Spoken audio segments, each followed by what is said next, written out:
ඇමතුමා දැන් මේ වෙනකොට පාස්කු ප්‍රහාරයට දිනපතා නඩු අහලා යම් දෙයක තැනකට යන්න ඔබතුමාලගේ අදහස් ඒ සම්බන්ධව යමක් තියෙනවද? දැන් කොහොමද ඒක පැත්තේ? ඕනේ ඇත්තටම ගතට පස්සේ ඒක අපේ අදහසකට වඩා அது எமது கருத்து என்பதை விட நாட்டின் தேவையாக இருக்கிறது நீதியை துரிதப்படுத்துவது. ஆனால் தினமும் வழக்கு விசாரணைக்கு எடுத்துக் கொள்வதற்கு நீதிமன்றங்கள் இலங்கையில் பற்றாக்குறையாக இருக்கின்றன.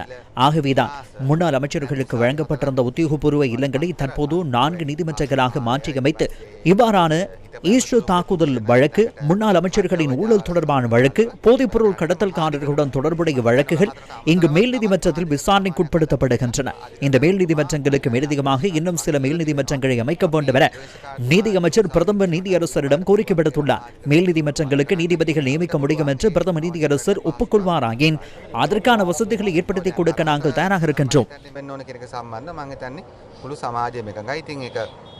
සිදුවිය යුතු දෙයක් අපි හිතනවා අධිකරණය ඒ පැත්තෙන් කටයුතු කරයි කියලා.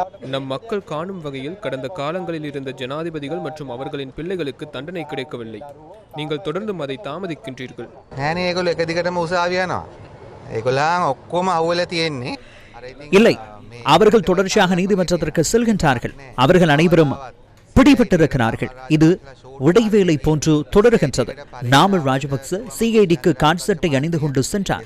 இன்று அவ்வாறு நீதிமன்றங்களுக்கு அவர்கள் செல்வதில்லை. ராஜாக்களை போன்று இருந்த இந்த குற்றவாளிகளுக்கு தற்போது நீதி நிறைவேற்றப்படுகிறது.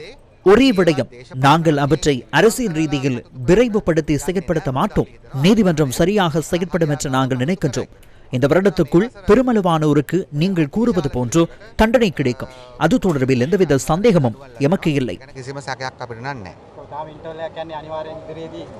පරේක්ෂණයට යම් කාලයක් අවශ්‍යයිනේ.